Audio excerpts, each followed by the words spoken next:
কল্পনা করুন আপনি আপনার পরিবারের সাথে একটি বোটে চেপে সমুদ্রে ছুটি কাটাতে গেছেন। চারিদিকে দূর দূরান্ত পর্যন্ত জল আর শুধু জল, এবং সবকিছু স্বাভাবিক দেখাচ্ছে। কিন্তু তখনই এক মুহূর্তে সবকিছুই পাল্টে যায়। হঠাৎ করে সমুদ্রের জল অদ্ভুতভাবে কোথাও চলে যায় এবং আপনি সমুদ্রের তলদেশে সারফেসে আটকে পড়েন। এমন পরিস্থিতিতে আপনার মনে অনেক রকমের প্রশ্ন আসবে, যেমন সমুদ্রের সব জল কোথায় গেল, এই জল কি আবার ফিরে আসবে, এবং এই রকম অদ্ভুত ঘটনা কেন ঘটল। তো চলুন আর সময় নষ্ট না করে এই সমস্ত প্রশ্নের উত্তর জেনে নেওয়া যাক। গল্পের শুরুতে আমরা একটি পরিবারকে দেখি যারা একটি বোটে ক্যারিবিয়ান মহাসাগরের মাঝখানে রয়েছে। তারা ছুটি কাটানোর জন্য এখানে এসেছে। এই পরিবারের ছেলে বেনের আজ জন্মদিন, তাই পুরো পরিবার মিলেই এই সমুদ্রের মাঝেই ছেলেটির জন্মদিন উদযাপন করতে এসেছে এবং এই সুন্দর মুহূর্তটিকে উপভোগ করার জন্যই পুরো ফ্যামিলি এখানে ছুটি কাটাচ্ছে। কিন্তু তারা জানতো না যে এই আনন্দ শুধুমাত্র কিছুক্ষণের জন্য। কিছুক্ষণ সবকিছুই স্বাভাবিক চলছিল। যখন তারা সবাই সমুদ্রের সুন্দর দৃশ্য উপভোগ করছিল, তখন বেনের মা সমুদ্রে সাঁতার কাটার জন্য ঝাঁপ দেয়। এদিকে বেন এবং তার বাবা মাছ ধরার কাজেই ব্যস্ত ছিল। কিন্তু ঠিক তখনই হঠাৎ করেই বেনের মা জুলিয়া সমুদ্রে এমন কিছু অনুভব করল যেন কোনো বড় জিনিস তার চারিপাশে চক্কর কাটছে। যখন তিনি এদিক ওদিক দেখার চেষ্টা করে, তখন সে কিছুই দেখতে পায় না। কিন্তু ঠিক তখনই হঠাৎ করে কেউ তাকে সমুদ্রের নিচে টানার চেষ্টা করে এবং একই সাথে তাদের বোটে থাকা কম্পাসটি দ্রুত এদিক ওদিক ঘুরতে থাকে, যেন কিছু বড় ঘটনা ঘটতে চলেছে এবং আবহাওয়ায় পরিবর্তন হচ্ছে। বেন এবং টম এই পরিবর্তিত আবহাওয়া ভালোভাবে বুঝতে পারে না, কারণ তারা মাছ ধরতেই ব্যস্ত ছিল। অন্যদিকে জুলিয়া দেখে যে সে তার বোটের থেকে কয়েক সেকেন্ডের মধ্যেই অনেক দূরে চলে এসেছে এবং সে ধীরে ধীরে ডুবেও যাচ্ছে। জুলিয়া নিজেকে বাঁচাতে টমকে জোরে জোরে ডাকতে শুরু করে, কিন্তু জুলিয়া বোট থেকে অনেক দূরে থাকায় তার দিকে কারও নজর যায় না। এবং এখানেই জুলিয়া অনুভব করে যে সমুদ্রের জল দ্রুত পিছনের দিকে সরে যাচ্ছে। জুলিয়া তার মেয়ে ক্যাসিকে ডাকতে শুরু করে, কিন্তু ক্যাসি হেডফোন লাগিয়ে রোদে শুয়ে গান শুনছিল। বেন, ক্যাসি এবং টম একেবারে জানত না যে জুলিয়া সাঁতার কাটার জন্য সমুদ্রে নেমেছে। জুলিয়া ধীরে ধীরে তাদের থেকে আরও দূরে সরে যেতে থাকে। কিন্তু তখনই সৌভাগ্যক্রমে টম জুলিয়ার সামান্য আওয়াজ শুনতে পায় এবং সে জুলিয়াকে দেখতে পায়, যার ফলে টম তাকে বাঁচানোর জন্য দ্রুত জলে ঝাঁপ দেয়। অন্যদিকে বেন বোটের ইঞ্জিন চালু করে তাদের দিকেই নিয়ে যায় বোটটিকে। সৌভাগ্যক্রমে টম জুলিয়াকে ডুবে যাওয়ার হাত থেকে বাঁচিয়ে নেয়। যখন তারা বোটের কাছাকাছি পৌঁছায়, তখন বেন এবং ক্যাসি দুজনকেই বোটের উপরে টেনে তোলে এবং এইভাবেই জুলিয়ার জীবন বেঁচে যায়। এখন বোটে টম তার মেয়ে ক্যাসির উপর প্রচণ্ড রেগে যায়। সে বলে, তোমার মনোযোগ কোথায় ছিল? আমি তোমাকে বলেছিলাম যে তোমার মা সমুদ্রে সাঁতার কাটতে নামবে, তখন তোমাকে তার উপর নজর রাখতে হবে। ক্যাসি তার ভুল স্বীকার করে এবং ক্ষমা চায়। সে বলে, আমি হেডফোন পরেছিলাম, তাই শুনতে পাইনি। তো যাই হোক, এখন জুলিয়া সুরক্ষিত ছিল। টম পরিষ্কার সবাইকে জানিয়ে দেয়, এখন থেকে কেউ না বলে সাঁতার কাটতে যাবে না, এবং যদি কেউ যায়ও তবে প্রথমে কাউকে না কাউকে জানাবে। সবাই টমের কথা শুনে রাজি হয়। ধীরে ধীরে দিন গড়িয়ে রাত নেমে আসে, তাই তারা সবাই মিলে বেনের জন্মদিন উদযাপনের জন্য প্রস্তুতি নিতে থাকে। রাতে বেনের জন্মদিন উদযাপনের পর ক্যাসির বয়ফ্রেন্ড ভিডিও কল করে। ক্যাসি তাকে বলে যে তারা সবাই বোটে খুবই আনন্দ করছে, কিন্তু তার বয়ফ্রেন্ড ক্যাসিকে বলে যে তোমাদের সবারই তাড়াতাড়ি ফিরে আসা উচিত, কারণ টিভিতে দেখাচ্ছে যে খুব বড় কিছু ঘটতে চলেছে, যা পুরো পৃথিবীতে প্রথমবার ঘটবে। এটি শুনেই ক্যাসি লক্ষ্য করে যে তার বয়ফ্রেন্ডের পিছনে শহরে একটি বিশাল বড় ঝড় আসছে। এটি দেখেই সে ভয় পেয়ে যায়, কারণ সেই সময় তারা একেবারেই নিরাপদ জায়গায় ছিল না। সে তার সাথে আরও কথা বলতে চাইছিল, কিন্তু ঠিক তখনই হঠাৎ তাদের যোগাযোগ বিচ্ছিন্ন হয়ে যায়। ক্যাসি এই কথাটি তার বাবা মাকে জানায়, যার ফলে তারা দ্রুত তাদের বোটের সেফটি চেক করতে শুরু করে। ভালো করে দেখার পর লক্ষ্য করে যে তাদের বোটের চারিপাশে অনেকগুলি তিমি এবং শার্ক মাছ ঘোরাঘুরি করছে, অথচ সাধারণত এই অঞ্চলে তিমি বা শার্ক মাছ একেবারেই পাওয়া যায় না। তবে টম একজন ওশান এক্সপ্লোরার ছিল, তাই সে জানত যে তিমি বা শার্ক মাছ কোনো বড়সড় ঝড় বা প্রাকৃতিক দুর্যোগের আগেই এই রকমভাবে আচরণ করে। এই ভয়ানক ঝড়ের আন্দাজ তারা আগেই পেয়ে যায়। তবে এখান থেকে বেরোতে হলে তাদের আগে শার্ক মাছেদের সাথে মোকাবিলা করতে হবে। এই কথা বলতে না বলতেই ঠিক তখনই তাদের বোটের নিচে কোনো একটা জোরদার ধাক্কা লাগে। তারা সবাই তো ঘাবড়ে যায়। টম বুঝতে পারে যে বোটের নিচের অংশে কোনো একটি বড়সড় প্রাণী ধাক্কা মেরেছে। সেটা দেখার জন্য সে জলের নিচে ঝাঁপ দেয় সে দেখে যে বোটের নিচে খুব বড় একটি ডেন্ট তৈরি হয়েছে, যা অবশ্যই কোনো বড়সড় শার্কের ধাক্কায় হয়েছে। এটা দেখার পর যখন সে উপরে উঠে আসে তখন তার কাঁধে একটি খুব বড় আঘাত ছিল, কারণ একটি ছোট্ট শার্ক তাকে কামড়ে দিয়েছিল। এটি দেখে জুলিয়া তার ক্ষতস্থানে ওষুধ লাগিয়ে দেয়। এখানে টম তার পরিবারকে জানায় যে শার্ক মাছের দেওয়া এই ডেন্টের কারণে বোটের ইঞ্জিন খারাপ হয়ে গেছে। ইঞ্জিন চালু করতে গেলেই সেটি এখন আরও খারাপ হয়ে পড়বে। এখন আমরা আর বোটকে এগিয়ে নিয়ে যেতে পারবো না, যার ফলে তারা এই সমুদ্রের মাঝেই আটকে পড়ে। তবে এখন তাদের কাছে শুধু একটিই পরিকল্পনা ছিল যে তারা সাহায্যের জন্য কাউকে ডাকবে। কিন্তু যখন ক্যাসি বাইরে সাহায্যের জন্য কল করার জন্য আসে তখন কোনো রকম সিগন্যাল পায় না। তাদের বোটের রেডিও কোনো সিগন্যাল ধরতেই পারছিল না, যার ফলে তারা আরও চিন্তিত হয়ে পড়ে যে হঠাৎ করে সবকিছু কেন বন্ধ হয়ে গেল। এখন এই কঠিন সময়ে বেঁচে থাকতে হলে তাদেরকে অপেক্ষাই করতে হবে। টম কতটুকু খাবার এবং পানীয় জল আছে সেটা দেখে।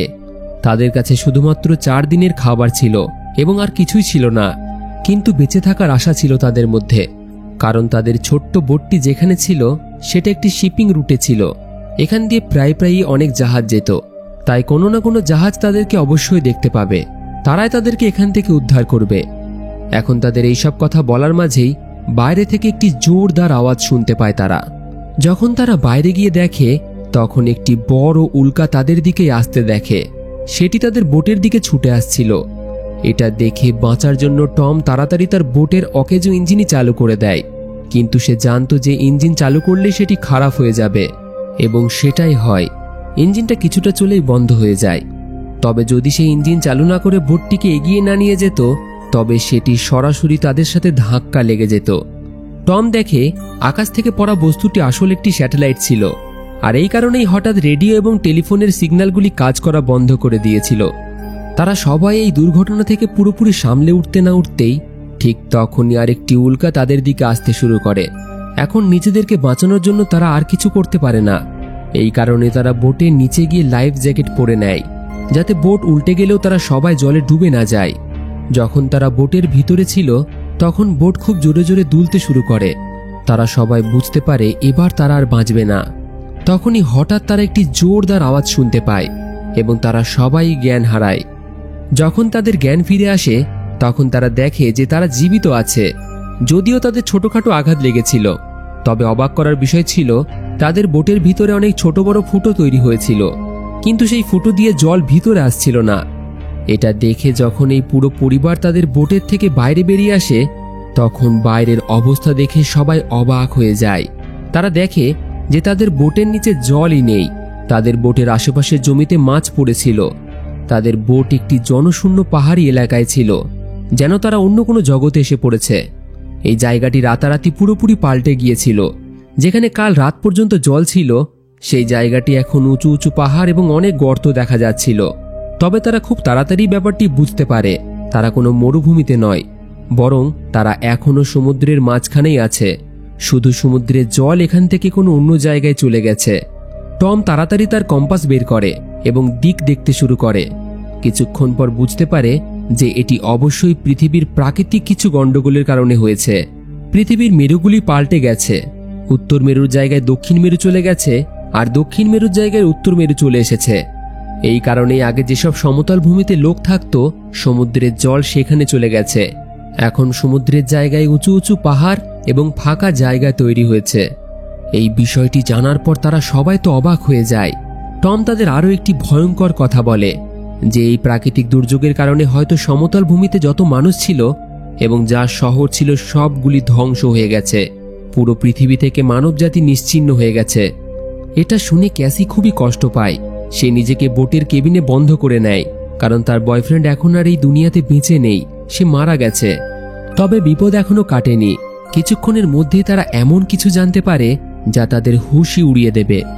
তো যাই হোক, এখন জুলিয়া এখানে বেঁচে থাকার খাবার সংগ্রহ করতে শুরু করে এবং বেন তার জন্মদিনের সমস্ত বেলুন আকাশে উড়িয়ে দেয়, যাতে যদি কেউ জীবিত থাকে তবে তারা তাদের কাছে এসে সাহায্য করতে পারবে এবং তারা সকলেই এই পরিস্থিতির মোকাবিলা করে এখান থেকে বেঁচে ফিরবে।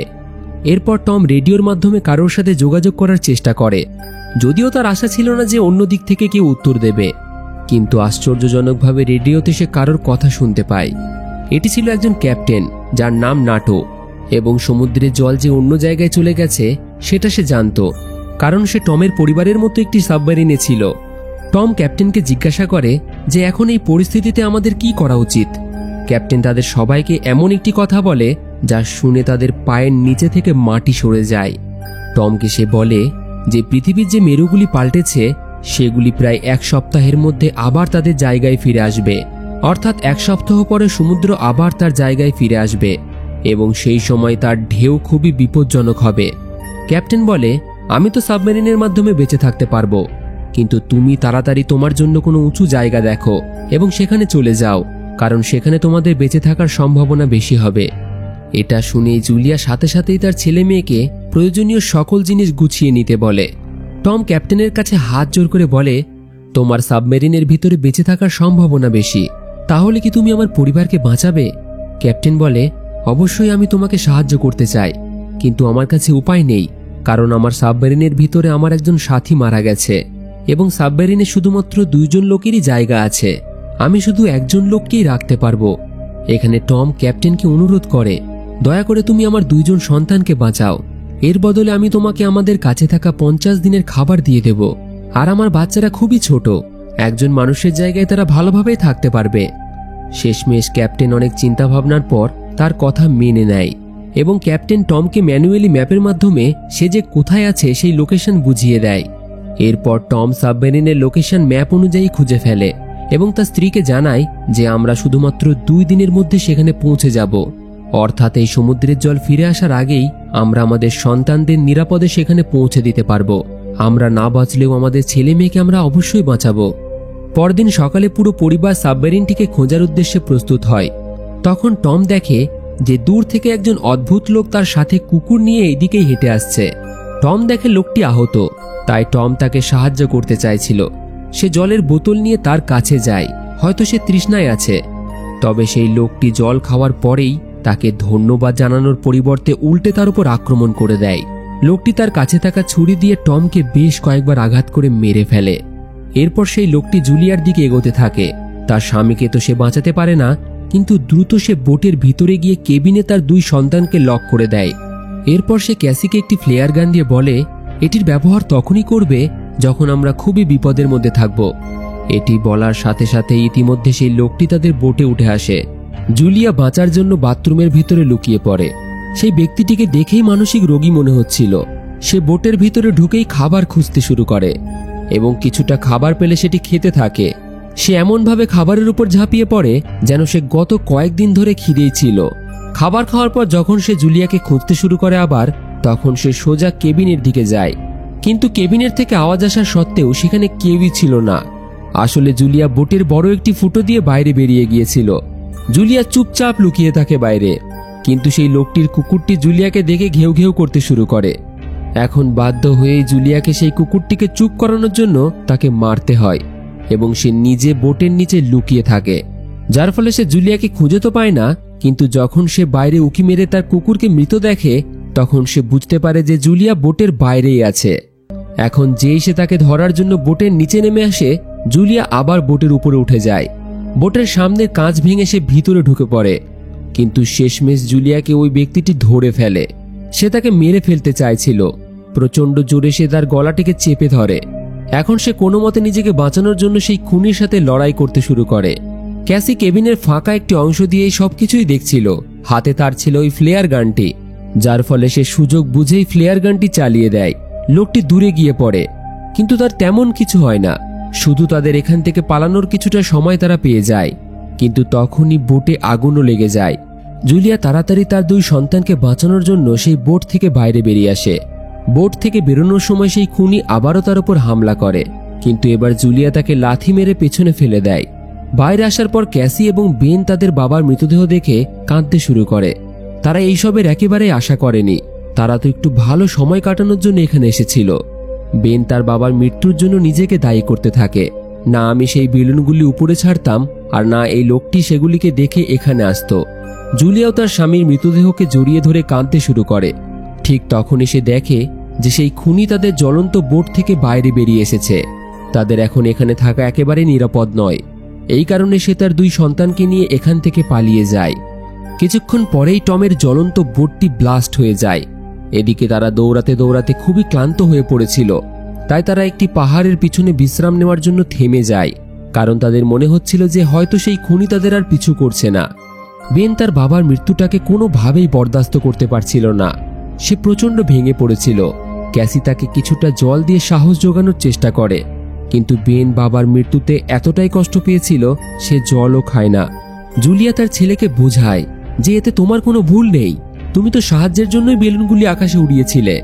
তখনই বেন দেখে যে সেই খুনি এখনো তাদের পিছনে আসছে, যার ফলে তারা তিনজনেই দ্রুত খুনির থেকে বাঁচার জন্য দৌড়াতে শুরু করে। দৌড়াতে দৌড়াতে তারা খুবই ক্লান্ত হয়ে পড়ে, কিন্তু যখনই তারা পিছনের দিকে দেখে সেই খুনি তাদের পিছন করা ছাড়ছিল না, তাই তারা আর থামে না, ক্রমাগত দৌড়াতেই থাকে এবং এমন একটি জায়গায় পৌঁছায় যেখানে বিষাক্ত অ্যাসিড জল ছিল। এখান দিয়ে যাওয়ার সময় তাদের শরীরে ক্ষতি হতে পারত, কিন্তু জুলিয়ার তার ছেলে মেয়েকে নিয়ে এখান দিয়েই পালায়, কারণ বাঁচার জন্য এখন তাদের যে কোনো রিস্ক নিতে হবে। তবে সেই বিষাক্ত অ্যাসিড জলের দুর্গন্ধে তাদের শারীরিক অবস্থা অনেকটাই খারাপ হয়ে যায় এবং জুলিয়া বুঝতে পারে যে বেন ডিহাইড্রেশনে ভুগছে, তার জল প্রয়োজন। তাই তাদের কাছে যতটুকুই জল ছিল তা বেনকে দেয়, কিন্তু এত সামান্য জলে তার তৃষ্ণা মেটে না। পরিবারের এই অবস্থা দেখে ক্যাসি সাহস হারিয়ে ফেলেছিল। সে বলে, আমরা যেদিকে যাচ্ছি সেদিকে কি আদৌ ওই সাবমেরিনটি রয়েছে, নাকি আমরা ভুল পথে এগোচ্ছি? কিন্তু জুলিয়া তাকে ধমক দিয়ে বলে, চুপ করো, আমি যা বলছি তাই করো, আমরা এগিয়ে যাব এবং আমি জানি যে আমি তোমাদের বাঁচিয়ে নেব, তোমরা ভয় পেও না। জুলিয়ার কথা শুনে তারা আবার চলতে শুরু করে। অনেকটা যাওয়ার পর তারা একটি প্লেন দেখতে পায়, যা বহু বছর আগে ক্র্যাশ হয়ে সমুদ্রে পড়ে গিয়েছিল। তারা সেই প্লেনের ভিতরে লুকিয়ে পড়ে এবং জুলিয়া শেষবারের মতো তাদের ফ্যামিলি ফটোটিকে দেখে, যা তারা গতকাল রাতে তুলেছিল। সেই ছবিটি দেখে তাদের বাবার কথা মনে পড়ে যায়। তাদের একেবারেই বিশ্বাস হচ্ছিল না যে একদিনের মধ্যে তাদের সাথে কি থেকে কি হয়ে গেল। ধীরে ধীরে রাত হয়ে যায়। এদিকে তারা অনেকটাই ক্লান্ত হয়ে পড়েছে। ক্যাসি এবং বেন ঘুমিয়ে পড়ে। ঠিক তখনই কারোর আওয়াজে ক্যাসির চোখ খুলে যায়। সে বাইরে গিয়ে দেখে সেই খুনি তাদের পিছনেই আসছে। এখন যেভাবেই হোক তার হাত থেকে বাঁচতে হবে।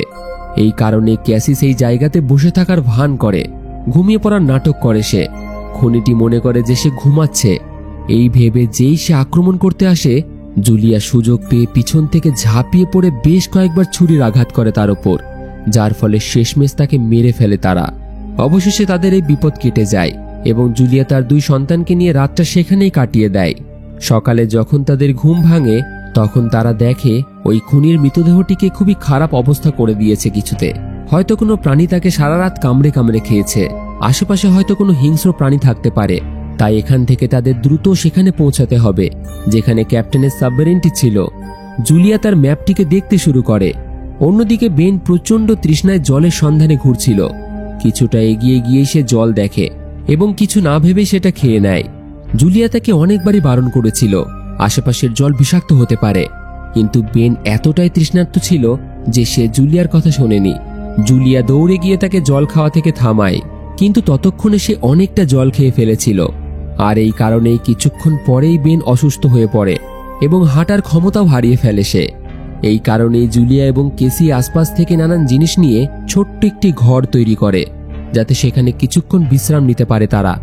তখনই জুলিয়া অদ্ভুত আওয়াজ শুনতে পায়। যখন সে বাইরে গিয়ে দেখে তখন সে জানতে পারে যে প্রচুর কাকড়া তাদের দিকে এগিয়ে আসছে। আর এইগুলি সবই সমুদ্রী কাকড়া ছিল, যারা সাধারণত সমুদ্রের একেবারে গভীরে থাকত। আর এই সব কাকড়াগুলি খুবই হিংস্র ছিল, আর সেই খুনিটির দেহটিকে এই কাকড়াগুলি কামড়ে কামড়ে খেয়েছিল। তাদের থেকে বাঁচার জন্য তারা দৌড়াতে শুরু করে। আবার কিছুটা এগিয়ে যাওয়ার পরে কিছু দূরে তারা একটি খুব বড় জাহাজ দেখতে পায়। এটি একটি কার্গো জাহাজ ছিল, যার ভিতরে অনেক কন্টেনার ছিল। এই জাহাজের ক্রুরাই এই কন্টেনারগুলির মধ্যে আশ্রয় নিয়েছিল। তাদের তিনজনকে সেই দিকে যেতে দেখেই তারা কন্টেনারগুলি বন্ধ করে দেয়। আসলে তারা এই তিনজনকে দেখে ভয় পায়নি, বরং তাদের পিছনে কাকড়ার একটি বিশাল বড় ঝাঁক এই দিকেই আসছিল। এই তিনজন এই কন্টেনারের কাছে গিয়ে সাহায্য চায়, তাদেরকে অনুরোধ করে দরজা খোলার জন্য, কিন্তু তারা তাদের জন্য দরজা খোলে না। ইতিমধ্যে কাকড়াগুলি অনেকটাই কাছাকাছি চলে এসেছিল। কেউই তাদের ভিতরে ঢুকতে দেয় না, যার ফলে তারা আর কোনো রাস্তা না পেয়ে তিনজনেই কন্টেনারের উপরে ওঠার সিদ্ধান্ত নেয়। জুলিয়া প্রথমে তার দুই সন্তানকে কন্টেনারের উপরে তুলে দেয়। এরপর জুলিয়া কন্টেনারের উপরে ওঠার চেষ্টা করে, ঠিক তখনই একটি কাঁকড়া এসে তার পায়ে কামড় দেয়, কিন্তু সে যেমন তেমন ভাবে নিজের পা ছাড়িয়ে উপরে উঠে পড়ে। জুলিয়া তার কাটা জায়গাটিকে স্কার্ফ দিয়ে বেঁধে নেয় এবং সেন্সলেস হয়ে পড়ে। ক্যাসি এবং বেন দেখে যে সেই কাঁকড়াগুলি সেই কন্টেনারটিকে কাটতে শুরু করেছে এবং একসময় কন্টেনারটি কেটে তারা ভিতরে ঢুকে পড়ে। এরপর তারা ভিতরে থাকা সকল মানুষকে কামড়ে কামড়ে খেতে শুরু করে। তারা তাদের প্রাণ বাঁচানোর জন্য হাতে থাকা বন্দুক দিয়ে তাদের উপর গুলিও চালায়, কিন্তু কাঁকড়াগুলির সংখ্যা অনেক ছিল। মানুষগুলি তাদের সামনে টিকতে পারে না এবং কাঁকড়াগুলি কন্টেনারের ভিতরে থাকা সব লোকগুলিকে মেরে ফেলে। পরের দিন সকালে জুলিয়ার জ্ঞান ফিরলে সে তার 2 সন্তানকে তার কাছে দেখতে পায় না। সে খুবই ভয় পেয়ে যায় যে কোথায় গেল আমার বাচ্চারা। কিন্তু তখনই দূর থেকে ক্যাসি এবং বেনকে আসতে দেখে, যারা আসলে খাবার এবং অস্ত্রের সন্ধানে গিয়েছিল, কারণ আর যাই হোক ওই কাকড়াদের হাত থেকে তাদেরকে বাঁচতে হবে। অন্যদিকে বেন কন্টেনারের ভিতর থেকে মৃত লোকেদের অস্ত্রগুলি সংগ্রহ করে নেয়, যাতে তার নিজেদের সুরক্ষার জন্য ব্যবহার করতে পারে, এবং সেখান থেকে তারা কিছুটা খাবার ও জলও পেয়ে যায়। এরপর জুলিয়া সৌভাগ্যবশত সেখান থেকে একটি ওয়াকি টকি পেয়ে যায়, যার ফলে জুলিয়া ক্যাপ্টেনের সাথে যোগাযোগ করে। ক্যাপ্টেন তাকে জানায় যে আমার উপরে ওই কাঁকড়াগুলি আক্রমণ করেছে এবং আমি খুবই আহত, আমি তোমাদের সাহায্য করতে পারবো না। এর সাথে তিনি জুলিয়াকে এটাও বলে এবার সমুদ্রের জল খুব দ্রুত আবার তার জায়গায় ফিরে আসতে চলেছে, এই কারণেই ওই প্রাণীগুলি এখানে ফিরে এসেছে। এটা শুনে জুলিয়া কাঁদতে শুরু করে, কারণ সাবমেরিন পর্যন্ত যাওয়ার জন্য কোন দিকে যেতে হবে সেটাও তারা জানত না। কারণ হলো সারা রাত ছোটাছুটি করার সময় তাদের ম্যাপও কোথায় পড়ে গিয়েছিল। এই কারণে ক্যাপ্টেন তাদের সুবিধার জন্য তার ফ্লেয়ার গান দিয়ে আকাশে ফায়ার করে এবং সৌভাগ্যবশত বেন সেটাকে দেখতে পায়, কিন্তু সেই জায়গাটি তাদের থেকে অনেক দূরে ছিল। তারা দ্রুত সাবমেরিনের দিকে এগোতে শুরু করে। এখনও সেখানে পৌঁছানো অসম্ভব বলে মনে হচ্ছিল, কারণ সেখানে পৌঁছানোর জন্য তাদের একটি পাথরের রাস্তা দিয়ে যেতে হতো, যেখান দিয়ে যাওয়ার সময় হয়তো সেই কাঁকড়াগুলো আবারও তাদের উপর আক্রমণ করতে পারে। এখন ক্যাসি তার মায়ের জন্য মায়া হতে শুরু করে যে তার মায়ের কি হবে। ক্যাপ্টেন তো আমাদের 3 জনের মধ্যে আমাকে এবং আমার ভাইকে সাবমেরিনে রাখবে, কিন্তু তার মা কি করবে? কারণ আর কিছুক্ষণ পরেই সমুদ্রের জল ফিরে আসতে চলেছে। জুলিয়া ক্যাসিকে বলে যে তোমার এইসব ভাবার দরকার নেই, যখন আমরা সাবমেরিন পর্যন্ত পৌঁছে যাব তখন সেখানে আমরা সিদ্ধান্ত নেব যে আমরা কি করব। এই বলে তারা আবারও এগোতে শুরু করে। তবে তাদের কপাল এতটাই খারাপ ছিল, 2টি পাহাড়ের মাঝখান দিয়ে যাওয়ার সময় সেখানে পাথর ভেঙে পড়ে। জুলিয়া সবার পিছনে ছিল, যার ফলে তার সামনে এসে একটি বড় পাথর পড়ে এবং সে সেখানেই আটকে যায়। এখন ক্যাসি তার মাকে ছাড়া যেতে চায় না, কিন্তু জুলিয়া তাকে ছেড়ে চলে যেতে বলে, সে যেন সবসময় তার ভাইকে রক্ষা করে। ক্যাসি তার মাকে ছেড়ে যেতে না চাইলেও বাধ্য হয়ে তাকে তার ভাইকে নিয়ে এগিয়ে যেতে হয়। যখন তারা সাবমেরিনের কাছে পৌঁছায় তখন তারা সেখানে কাউকে দেখতে পায় না। তারা 2 জনেই সাবমেরিনের দরজাটিকে জোরে জোরে ধাক্কা দিতে শুরু করে, কিন্তু তখনই পিছন থেকে ক্যাপ্টেন আসে, যে খুবই খারাপভাবে আহত ছিল। ক্যাপ্টেন বলে এই সাবমেরিনে শুধু 3 জনই বসতে পারে এবং আমার বেঁচে থাকার সম্ভাবনা খুবই কম। এই কারণে যদি আমি সাবমেরিনে করে জলের উপরে উঠেও যাই তবুও সারফেসে গিয়ে আমার মৃত্যু হয়ে যাবে। এই কথা শুনে ক্যাসি ছুটে তার মায়ের কাছে যায়। এদিকে আবারও কাকড়ার ঝাঁক সেখানে আসতে শুরু করেছে। জুলিয়া তার বন্দুক দিয়ে তাদের সবাইকে গুলি করতে থাকে, কিন্তু কিছুক্ষণের মধ্যেই তার গুলি শেষ হয়ে যায়। তবে সময় মতো ক্যাসি সেখানে পৌঁছে যায়। ক্যাসি উপর থেকে হাত দিয়ে তার মাকে সাহায্য করে সেখান থেকে বার করে নেয়। তারা দ্রুত সাবমেরিনের কাছে পৌঁছায়। তারা কোনো রকম সময় নষ্ট না করে সাবমেরিনের ভিতরে বসে পড়ে। ইতিমধ্যে সেই কাকড়ার ঝাঁকও সেখানে চলে এসেছে, কিন্তু তখনই একটি খুব বড় ভয়ঙ্কর সামুদ্রিক ঢেউ তাদের দিকে আসতে দেখা যায়, যা প্রায় কয়েকশো মিটার উঁচু ছিল। সেই সামুদ্রিক ঢেউ এসে তাদের সাবমেরিনের সাথে ধাক্কা খায়, যার ফলে তারা আবারও সেন্সলেস হয়ে পড়ে। জুলিয়ার যখন জ্ঞান ফেরে তখন তারা দেখে যে তাদের সাবমেরিনটি জলের মধ্যে ছিল না, বরং সমুদ্রের সেই বড় ঢেউ তাদের সাবমেরিনটিকে ভাসিয়ে একটি শহরে নিয়ে এসেছিল, যা পুরোপুরি ধ্বংস হয়ে গিয়েছিল। এটা দেখে বোঝাই যাচ্ছিল যে সমতল ভূমিতে মানুষ আর বেঁচে নেই। এর মানে এই পুরো পৃথিবীতে মাত্র কিছু সংখ্যক মানুষই বেঁচে আছে। এবং এর সাথেই এই মুভিটি এখানেই শেষ হয়ে যায়। তো বন্ধুরা, ভিডিওটি আপনাদের কেমন লাগলো কমেন্টে অবশ্যই আপনাদের মতামত জানাবেন।